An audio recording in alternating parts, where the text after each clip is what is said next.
So I'm going to be reading Esther Saves Jews.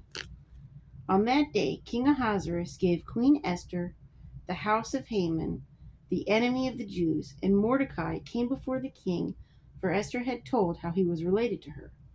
So the king took off his signet ring, which he had taken from Haman, and gave it to Mordecai. So now Mordecai has that status. And Esther appointed Mordecai over the house of Haman.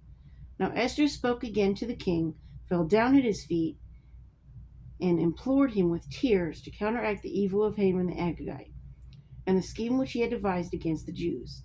And the king held out the golden scepter toward Esther. So Esther arose and stood before the king, and said, If it pleases the king, and if I have found favor in his sight, and the thing seems right to the king, and I am pleasing in his eyes, let it be written to revoke the letters devised by Haman, the son of Hammedatha the Agagite, which he wrote to annihilate the Jews who are in the king's provinces. For how can I endure to see the evil that will come to my people?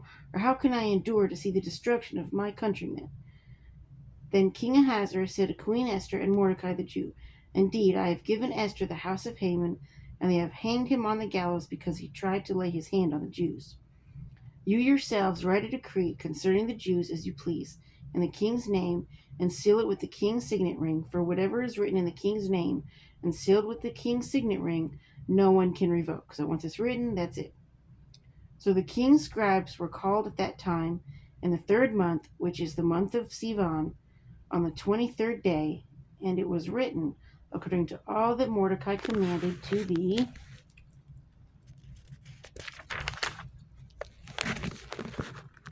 Jews, the satraps, the governors, and the princes of the provinces from India to Ethiopia, 127 provinces in all, to every province in its own script, to every people in their own language, and to the Jews in their own script and language.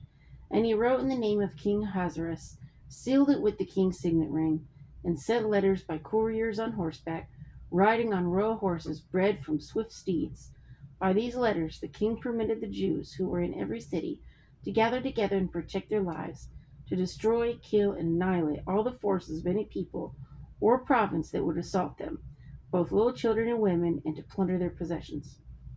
On one day in all the provinces of King Ahasuerus, and the 13th day of the 12th month, which is in the month of Adar, a copy of the document was to be issued as a decree in every province and published for all people, so the Jews would be ready on that day to avenge themselves on their enemies. The couriers who rode on royal horses went out, hastened, and pressed on by the king's command, and the decree was issued in Shushan, the citadel.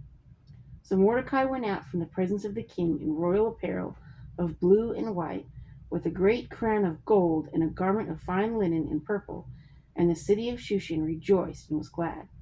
The Jews had light and gladness, joy and honor, and in every province and city, wherever the king's command and decree came, the Jews had joy and gladness, a feast and a holiday. Then many of the people of the land became Jews, because fear of the Jews fell upon them. So, everyone has a right to defend themselves. People think, it's not right, you can't defend yourself, can't do anything. Yeah, you can. You can defend yourself, If someone's trying to harm you, you can defend yourself. So, But anyway, thumbs up, like, and subscribe, and peace.